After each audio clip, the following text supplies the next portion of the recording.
Selamat ulang tahun ke-74 Fakultas Kedokteran Hewan Universitas Gadjah Mada, Yogyakarta. Saya, Pramudita Putri Mandegani, mahasiswi Fakultas Kedokteran Hewan Angkatan 19 dengan dosen mata kuliah Dr. Hewan Asmarani Kusumawati. Halo teman-teman semua, selamat datang di mata kuliah Ilmu Pemuliaan Hewan dengan materi Pemuliaan Ayam. Materi kali ini kita akan membahas tentang taksonomi ayam, jenis-jenis ayam, fisiologi ayam, vaksin pada ayam, manajemen perkandangan, manajemen pemeliharaan, dan penyakit pada ayam. Yang pertama yaitu taksonomi ayam. Taksonomi ayam terdiri dari Kingdom Animalia, Phylum Chordata, Subphylum Vertebrata, kelas Aves, order Galliformes, famili Phasanidae, genus Gallus, dan spesies Gallus domesticus. Yang kedua yaitu jenis-jenis ayam. Jenis-jenis ayam sebenarnya ada banyak, tetapi kali ini kita akan bahas 6 jenis ayam. Yang pertama, ayam Brahma. Tanda spesifik ayam Brahma adalah gerakannya lambat, jengger atau kom berbentuk pial, pertumbuhan bulu baik dan longgar, berat badan jantan 4,56 sampai 5,50 kg dan betina 3,65 sampai 4,4 kg. Ayam Brahma mempunyai 3 varietas, yaitu light atau berbulu terang, dark berbulu gelap, dan buff keemasan. Yang kedua, ayam kokin atau hen fever. Ayam kokin mempunyai tanda spesifik yaitu bulu longgar dan tebal, gerakan lamban dan sukar berjalan sehingga seperti ayam sakit. Di samping itu, ayam kokin memiliki bulu kaki tebal, produksi telur sedikit, bersifat mengeram, single comb dan kulit kuning, kaki pendek, paruh dan seng serta kuku berwarna kuning. Varietas ayam kokin yang dikenal adalah buff, Partridge, white, dan black kokin. Kemudian juga ada ayam Plymouth Rock. Tanda spesifik ayam ini adalah badan besar dan panjang dengan proporsi daging baik, produksi telur tinggi, jengger tunggal dengan 5 gerigi, dan cincin mata merah.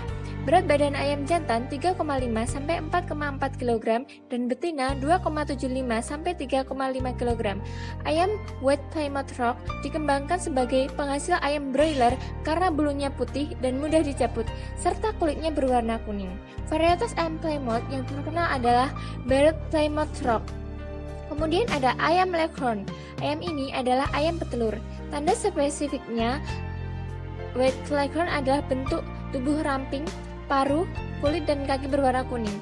Bentuk jengger tunggal dengan 5 buah gerigi pada bagian depan tegak dengan belakang rebah ke samping. Bobot ayam dewasa 2,7 sampai 2,9 kg pada jantan dan 2 sampai 2,25 kg pada betina. Produksi telur 284 sampai 300 butir per ekor per tahun. Kulit telur berwarna putih. Varietas ayam Leghorn yang terkenal adalah single comb. Kemudian ada ayam sentul. Warna bulu ayam sentul abu-abu. Ditinjau dari bobot badannya, ayam sentul mempunyai kecepatan tumbuh dan bobot badan lebih baik dibandingkan ayam kedu. Produksi telur dan daging ayam sentul hampir sama dengan ayam nunukan. Ayam sentul mempunyai beberapa kelompok warna bulu yaitu sentul kelabu, sentul emas, sentul geni, sentul debu, dan sentul batu. Kemudian yang terakhir yaitu ayam kapas. Ayam kapas mempunyai bulu seperti kapas. Kalau dilihat dari jauh, ayam kapas terlihat badannya besar karena bulu-bulunya kapasnya berdiri dan mengembang. Asal-usul ayam kapas diduga berasal dari Cina. Ciri-ciri ayam kapas adalah warna bulu putih dan merah keemasan, jengger berbentuk wilah atau mawar, bobot badan ayam kapas jantan sekitar 0,8 kg dan ayam kapas betina sekitar 0,6 kg per ekor. Produksi telur mencapai 14 butir per musim, daya tetas telurnya umumnya rendah. Ayam kapas umumnya dipelihara sebagai ayam hias dan populasinya tidak banyak di Indonesia. Kemudian ada fisiologi ayam. Pada fisiologi ayam, kita akan membahas tentang sistem pencernaan ayam dan sistem reproduksi ayam. Untuk sistem pencernaan ayam, yang pertama itu terdapat mulut. Mulut pada ayam tidak mempunyai bibir dan gigi. Terdapat bagian mandibula yang menanduk pada setiap rahang membentuk paruh. Di bagian dalam dan mulut terdapat lidah. Lidah yang kecil dan lancip tidak mempunyai alat pengecap, berfungsi sebagai pendorong pakan dari depan ke belakang. Kedua ada esofagus, saluran lunak dan elastis yang mudah mengalami pemekaran apabila ada bolus yang masuk. Esofagus menghasilkan mukosa untuk membantu melicinkan pakan. Ketiga, ada trop atau tembolok. Merupakan bagian dari esofagus yang membesar, membentuk kantung dan berfungsi sebagai tempat menampung pakan untuk sementara. Yang keempat, ada proventriculus. Memiliki banyak kelenjar yang mensekresikan pepsinogen dan HCl yang berperan dalam mencerna protein dan lemak. Yang kelima, ada gizzard atau empedal, berfungsi untuk memecah atau menggiling pakan. Gizzard dalam keadaan kosong tidak terdapat pergerakan, tetapi dalam keadaan isi bergerak dan berfungsi memecah pakan sebelum pakan masuk ke duodenum. Keenam, ada intestinum yang terbagi menjadi duodenum, jejunum, ileum, kolon dan cecum, dan rectum atau usus besar. Yang pertama yaitu duodenum, berbentuk seperti huruf U dan merupakan permulaan dari usus halus, panjangnya 30 cm pada ayam. Kemudian ada jejunum, merupakan pembuluh yang melingkar keluar dan ke dalam dan bersinggungan satu sama lain, panjangnya 95-120 cm pada ayam. Kemudian ada ileum, permulaan ditandai adanya ligamentum ileocecalis, ujung akhir dilapisi oleh mukosa yang kuat dan pada sisi akhirnya dilekati oleh ceca, panjang 16 cm pada ayam dan merupakan organ utama tempat berlangsungnya pencernaan dan absorpsi produk pencernaan. Kemudian ada kolon dan cecum, kolon pendek, sedangkan cecum panjang 15-25 cm pada ayam. Kemudian yang terakhir ada rectum atau usus besar, disebut juga intestinum crassum, panjang sekitar 7 cm, merupakan tempat terjadinya perombakan partikel pakan yang tidak tercerna oleh mikroorganisme menjadi feses. Yang terakhir yaitu ada kloaka, merupakan pertemuan dari muara saluran penyeraan dan saluran reproduksi. Bagian luar disebut ven, merupakan tempat keluarnya ekskrekta. Selain itu, ada organ pencernaan tambahannya sangat penting karena mensekresi enzim pencernaan.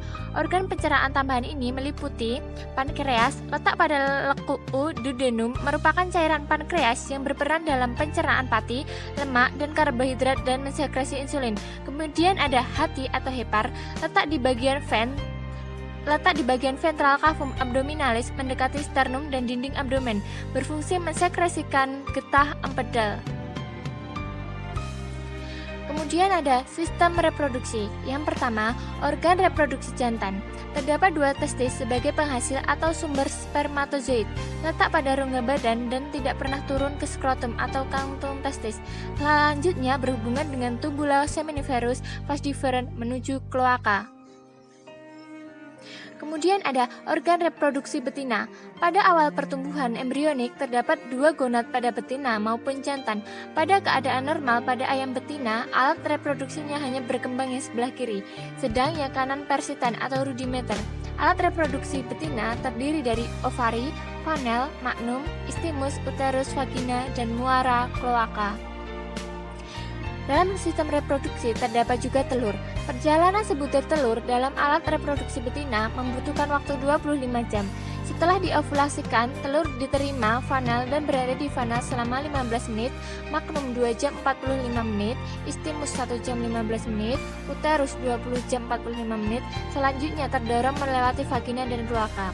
Telur terlama berada di uterus, di mana di tempat itu telur diselubungi oleh kulit telur atau sel. Posisi telur dalam uterus, bagian yang tumpul yang berongga udara menghadap keluar, sehingga saat keluar pun yang tumpul lebih dahulu.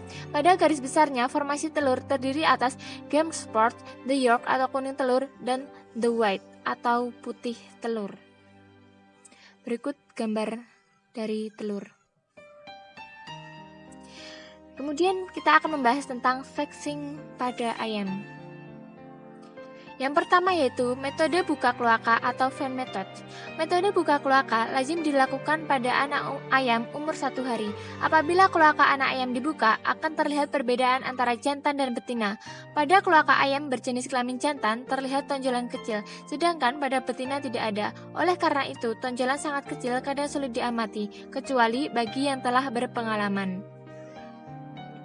Berikut perbedaan antara ayam jantan dan betina. Kemudian ada metode perbedaan warna bulu atau auto-sexing method. Cara ini umum dilakukan pada ayam ras ketika anak ayam berumur 1 hari. Pada ayam kampung dan ternak unggas lainnya masih jarang dilakukan. Pada burung puyuh, cara ini dapat dilakukan setelah burung puyuh berumur 2-3 minggu saat bulu tumbuh lengkap. Burung puyuh betina, bulu dada berwarna dasar coklat dengan bintik-bintik hitam, sedangkan burung puyuh jantan, bulu dada hanya berwarna coklat polos. Berikut gambarnya. Kemudian, cara yang ketiga adalah metode perbedaan panjang bulu sayap. Pada breed ayam yang mempunyai pola pertumbuhan bulu lambat, anak ayam betina mempunyai bulu penutup lebih pendek dari bulu primer, sedangkan anak ayam jantan bulu penutupnya lebih panjang atau sama dengan bulu primer.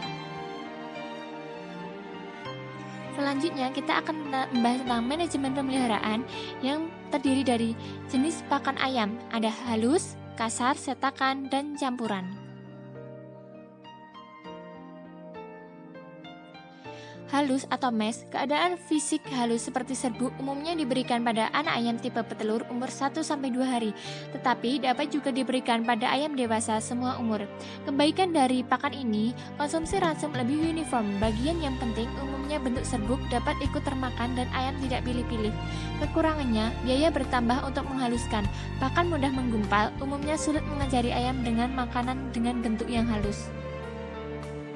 Kemudian ada kasar atau crumble. Keadaan fisik pakan masih tampak bentuk butiran dari bahan pakan yang menyusunnya seperti butiran jagung, kedelai, kacang hijau, dan sebagainya.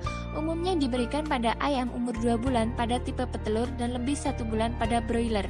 Kebaikannya adalah menghemat biaya pengolahan, kualitas pakan mudah diamati, dan sangat disukai ayam. Kekurangannya adalah ayam pilih-pilih yang butiran sehingga harus tersisa, di mana umumnya merupakan bagian yang penting. Kemudian ada cetakan atau pelet. Pakan halus secara mekanik dibentuk cetakan berbutir, kering, dan keras. Kebaikan dari pakan ini lebih disukai ayam, semua bagian dari pakan termakan tanpa pilih-pilih dan lebih mudah dicerna. Kekurangannya, biaya processing lebih banyak, beberapa vitamin berkurang dalam processing. Dan yang terakhir ada campuran atau mash and limited grain. Campuran dari bahan pakan berbentuk halus dengan bahan pakan butiran, misalnya jagung pecah. Kebaikan lebih menghemat biaya karena tidak semua bahan pakan dihaluskan. Kekurangannya, pencampuran tidak sepenuhnya homogen sehingga pemberiannya perlu adanya pengadukan. Pembahasan terakhir yaitu penyakit pada ayam. Macam-macam penyakit yang ada pada ayam dapat dikelompokkan atas 7 penyebab, yakni penyakit defisiensi, yaitu penyakit yang terjadi karena kekurangan suatu zat pakan yang diperlukan oleh tubuh, penyakit yang disebabkan oleh virus, penyakit yang disebabkan oleh protozoa, penyakit yang disebabkan oleh parasit, bakteri, jamur, maupun penyakit yang disebabkan oleh gangguan lain. Berikut adalah beberapa contoh dari penyakit pada ayam. Yang pertama, penyakit Newcastle disease atau tetelo merupakan penyakit pernafasan yang mempengaruhi sistem syaraf di mana menyebabkan kematian dengan cepat dan tinggi. Tanda-tandanya sesak nafas, gemetar, batuk, bersin, ngorok, kekurangan nafsu makan diikuti dengan gangguan syaraf seperti sayap menggantung, lumpuh, jalan menyeret, kepala menunduk, berputar-putar, diare, kadang kepala terangkat atau menunduk di antara kedua kaki dan berjalan mundur. Pencegahannya dengan vaksinasi, vaksin strain F, Komarov, Pestov, Lasota, Sotasek, Hicer B1, dan sebagainya. Yang kedua adalah penyakit infectious bronkitis. Penyebab adalah virus Tarpeia puli yang dapat menyerang ayam pada semua umur.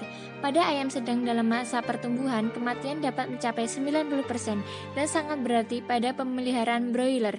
Penyebaran cepat dan ayam sembuh masih bersifat carrier.